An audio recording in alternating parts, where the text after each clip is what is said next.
All right, guys, welcome into Alabama, Arkansas Instant Reaction. Stacey Blackwood, joined by Jake Thomas.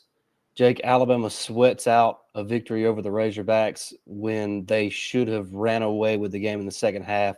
Just did not put together a 60-minute performance today. And honestly, despite the win, this is one of the more disappointing. You can go back to like the South Florida game as a disappointing win. It's about as disappointing as it gets when you win a football game. Yeah, that second half was atrocious. I'm sure a lot of Alabama fans was really pumped up about the first half. It's like, okay, we're starting to see how this team is coming together, how it looks, and then the second half shows up, and we just lay down and just I was almost like just quit playing all of a sudden. Like, what is going on? It's just a totally different team, and it was odd for sure, man. Yeah, it's very frustrating when you have a big lead like you had in that game, Jake, where you're up 21 to was it 21-6 at halftime, and Yeah. you get the ball to start the second half, and you have a lot of success running the football. Uh, you have to settle for a field goal down there when you get in the red zone, and then after that, it's like three or four straight three and outs offensively and then the defense in the second half, Jake, they get Arkansas stopped, and there's a phantom face mask call on Jalen Key. I didn't see anybody's hands around anybody's face mask, but they get the face mask call, and then Arkansas puts a drive together, scores a touchdown. And then it's just like they have all the momentum in the game, and Alabama had no answer, Jake. And there was a lot of issues in the game, Jake. The left tackle didn't matter who played, if it was Caden Proctor or Elijah Pritchard, they just got whipped the entire game. Something has to be done about the left tackle position, Jake. Those guys have to play better, and if they're not going to play better, we have to get them some help. We have to chip with a tight end, double team that guy, do something, because the left tackle is struggling for Alabama right now, and it doesn't matter if it's Pritchett or Proctor. Neither one of them is getting the job done. Yeah, you're right, man. That's really hamstrung the offense, especially this game, and really for the whole season. But something's got to change there, like you mentioned. We got to get a chip block or something there to help that left tackle out, whether it be Proctor or Pritchett. But something's got to change, and I really felt like we started running the ball with a lot more success. I had tweeted out at one point that the run protection was a lot better in this game. Pass protection was still kind of but I really felt like the run protection for the most part was a lot better than what it has been. Yeah, the run blocking was decent. It wasn't consistent enough, but the run Right. blocking was doing okay. But uh, man, I just it's so frustrating when you're so much better than a team, and you just kind of lay down the second half and allow a team to hang around and nearly make a comeback on you, Jake. I mean, it's disappointing. The penalties continue. Whether look, I don't. The penalty on Key was a phantom face mask. Don't know what the official saw on the Caleb Downs pass interference call either. Downs never touched the dude. There's no such thing as face guarding in college football, so not sure what the penalty was there. Yeah. And then and just you get a false start when you're doing a victory formation. How does that ever happen? That's the first one I've ever heard called in my lifetime. I'm 32 years old. I mean, It's crazy, Jake. The truth is, Alabama's toughest opponent is Alabama. They can't get out of mhm. their own dang way. Yeah, absolutely. Mental mistakes and everything like that. The offensive line. Look, Marquise Vision. I know announcers talk about players not turning their heads around in college football. There is no rule for that. Right. There's no rule. Right. There's no rule that says a defender has to turn his head around. I don't care, because if the guy's running along and never touches the dude and the ball hits the defender in the back of the helmet, that doesn't mean it's pass interference just because he didn't turn his head around. Officials are bad, but Alabama's own worst enemy is Alabama. They can't get out of their way long enough, whether it's not being good in pass protection, not being consistent in run blocking, pre-snap penalties, defensive penalties that allow your opponent to stay on the field after you've stopped them on third down on multiple occasions. You just can't have that, Jake. And against great teams, you're going to get beat if you do those things. You're fortunate that it happened today against an Arkansas team that just, they're not great. They're 2-5 on the season now. So, I thought, like we talked, for the most part, the run game was pretty solid. You see there, Jace McClellan, 16 carries for 83 yards, Woodell 7 for 68. Jan Miller had a couple nice runs. Justice Haynes got a couple carries. So I thought the running game was really solid. And I thought maybe in the second half, we got away from that a little bit, Jake. We had that one drive that we put together where it was basically all runs. And then after that, we'd come out and I don't know what we were doing, Jake. It's just, like I said, Alabama's their own worst enemy at this point in the season. They're better than Tennessee. They're better than Tennessee. They're better than LSU. They're better than the teams they have left on their schedule. But if they can't stop getting out of their own way, those teams are capable of beating them. And if they don't clean that stuff up, they're going to get beat at least once this season. They have to clean up the little things. Yeah, I agree, man. A lot of people in the comments, and thank you all for the comments and everything. A lot of people saying, people was roasting Milroe and people defending Milroe, saying roasting Milroe is lame, stuff like that. This game really wasn't on Milroe. He didn't really play his best the second half, but like we mentioned, the left tackle situation has got to get better in order for Milroe to have enough time to look and see his progressions. I feel like he's getting better at looking the safeties off. He's looking more of at his receivers. Second half, he kind of overthrew a couple of them, and then he got just the luck of the times and how we was, and all of our momentum was gone. There was a couple of times he wasn't on target with his receivers and wasn't on, the routes were wrong or something. I don't know, but it's not Milroe's fault that everything went to crap in the second half. Yeah, I mean, Milroe, like you said, in the second half, the first half he was phenomenal, but the second half he was a little off on some of his throws, and there was some drops. Look, he's not going to be perfect on every pass, so the receivers have got to step up and help him. And this was really the first game where you saw drops from the Alabama wide receivers, so that part was a little disappointing as well. I thought it was strange that Burton only had 3 targets throughout the entire contest. So after receiving like 12 last week, so that was a little surprising. But Jake, offensively, the biggest issue is the offensive line and pass protection, and most notably the left tackle position, Jake. If they cannot protect Milroe's blind side, it's going to be tough. Yep. You've got to be able to protect Milroe's blind side. And, and it's kind of late in the season to do this now, Jake, but we talked all offseason how we thought J.C. Latham might switch over to that left side to play left tackle, and for some reason, they decided not to go that route. I'm wondering if Coach Wolf and Coach Saban wishes they would have made that decision over the summer and before the season started to move Latham maybe to the left side of the offensive line to kind of protect that blind side of Milroe.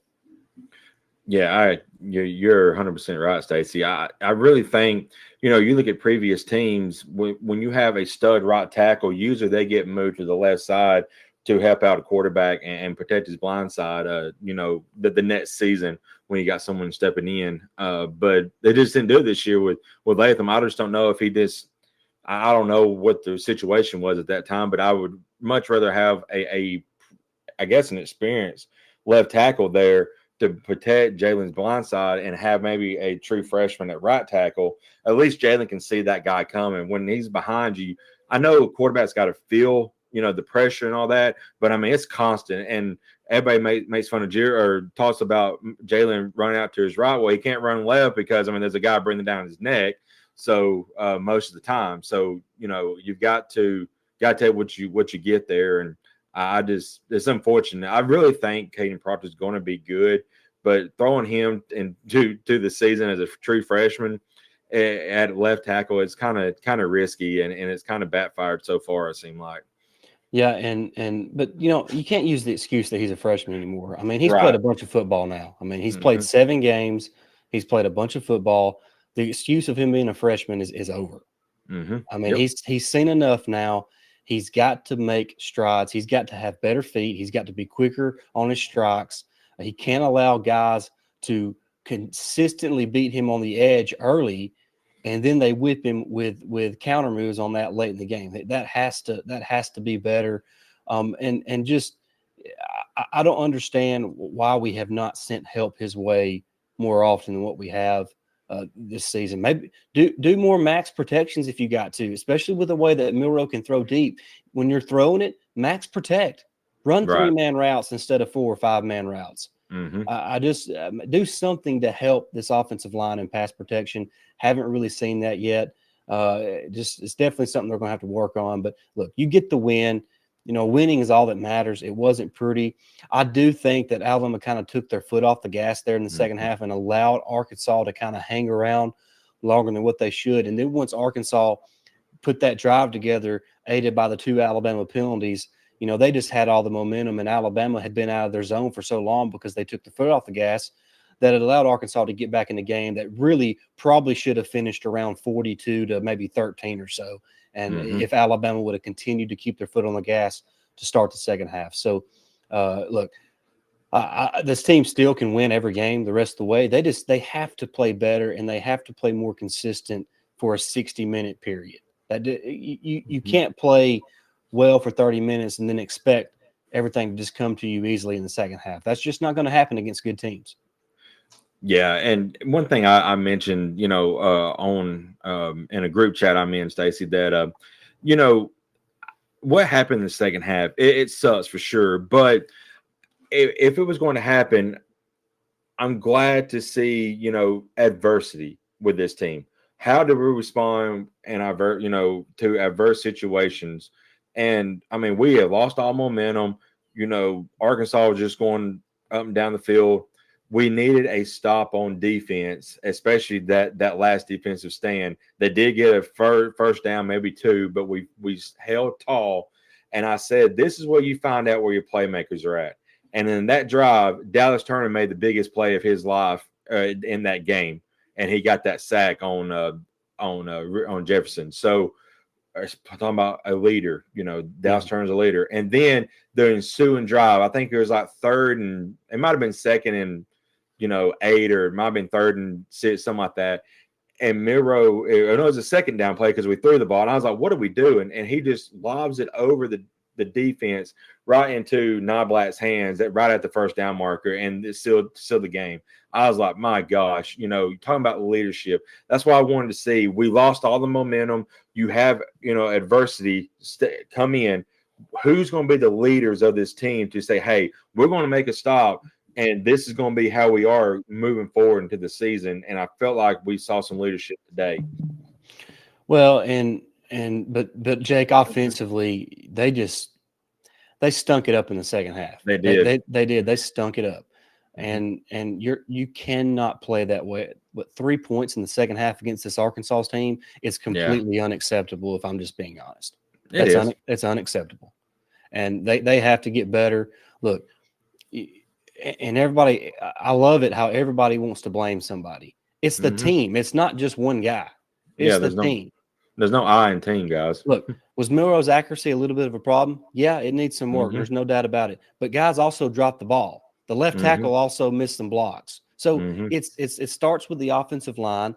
Milroe's got to be more accurate, and the guy's got to catch the ball if it hits him in the hands. I mean, it's a team effort. So there's plenty of blame to go around. When you only score 3 points in the second half against a team like Arkansas, it's not just one guy. It's the entire unit. They have to be better. Defensively, for about 3/4 of that game, they were really, really good. Arkansas didn't even pick up a first down between the second quarter and basically the end of the third quarter. So hard to find too much fault in the defense other than about 2 series. And you got to believe they're going to, they got athletes too. KJ Jefferson's an experienced quarterback.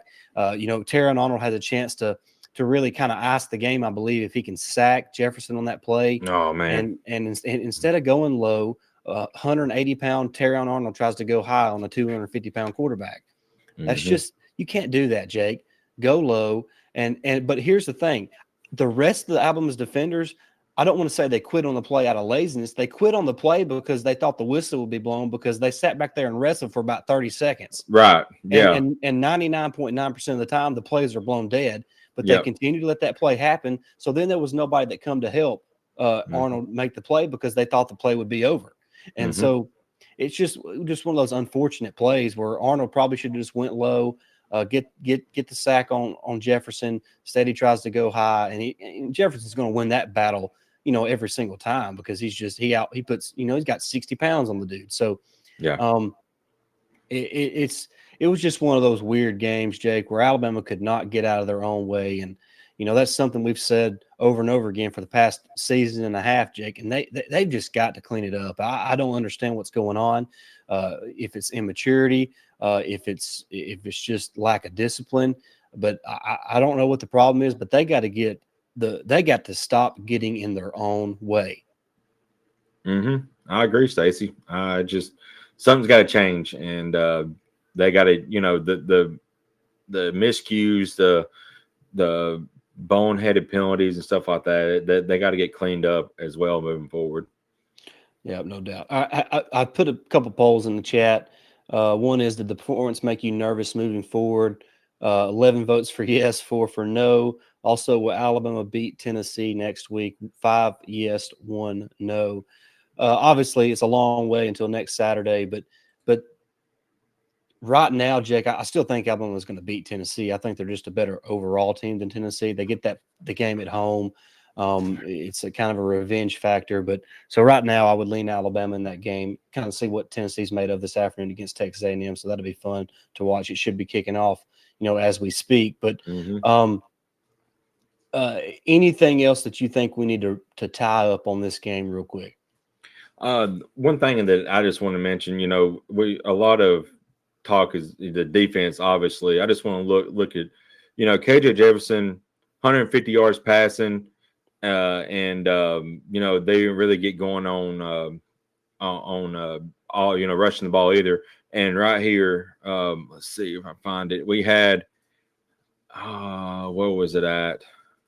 There was a stat that right there. It is. They only had 250 total yards, of offense today, and they almost come back and won. It's insane that they did that little and had a chance to win. But our defense is the truth, man. They got in a couple of situations where I felt like they stumbled, like you mentioned, maybe 2 series is all. But other than that, the defense was lights out today. The defense. I mean, you give up 250 yards in the game defensively. That's a great effort.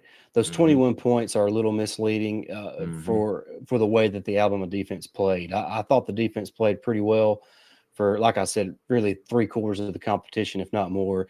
They just, in the second half, they received no help from the Alabama offense. It's just 3 and out after 3 and out.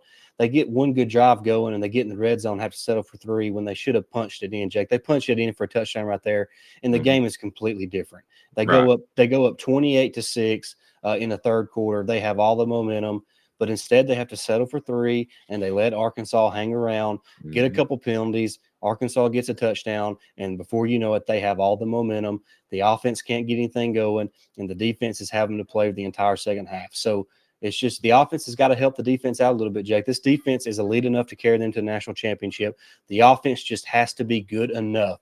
And while they were good in spurts, especially in the first half, in the second half, it was piss poor. Yeah, I agree, Stacey. You play as a team, like you said, and you've got to come together and rally as a team. And we'll see how this team handles this week's practice. I know they said that they had a good week of practice last week, leading up to this game. Maybe they did, but the second half was they just stunk it up. First half was really great. They come out on fire, came out ready to play, but they're just like a flip has switched in the second half, and they just allowed Arkansas to stay in, like you said, and allowed Arkansas to have that feeling that they're going to come back and win this game. Past Alabama teams, we kept our foot on the gas and on people's throats, and they was like, okay, you don't have no chance to come back in this game. It's a totally different mindset. We've got to get that mindset back, I feel like. Yeah, I'm looking at the chat. Martes, is that how you said that? Most fans aren't roasting Milroe, though. They're roasting the whole offense and mostly Reese and the O-line. That's just Bleacher Report talking. I guess so. I don't know. Hmm. I don't think we've roasted Milroe at all in this instant reaction.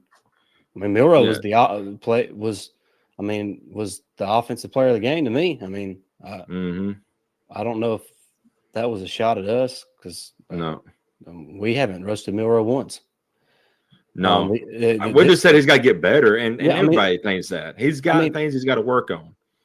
Every player that's playing a sport right now needs to get better. Right. Just because you say a player needs to get better doesn't mean you're roasting them. Right. I mean, I would say a bunch of Atlanta Braves players need to get better after the showing that they had a few nights ago. Oh gosh, but yeah, Jake, disappointing with the way the offense performed in the second half. They should have finished that game better than what they did, and they had a chance to put up at least 40 on Arkansas.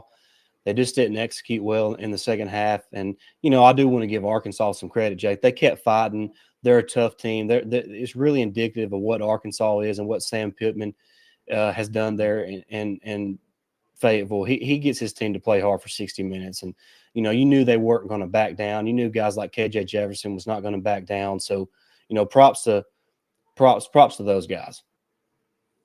Yeah, absolutely. And Landon Jackson, give props to him as well. I mean, he took advantage of a situation where the left tackle, they kind of had a feeling, I guess, or he had a feeling how the left tackle has been a struggle for Bama and this season, and he took advantage of it. He had a really good game for Arkansas as well.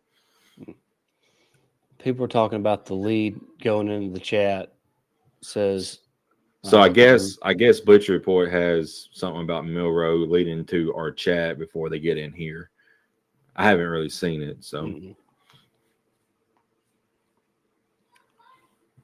I don't know.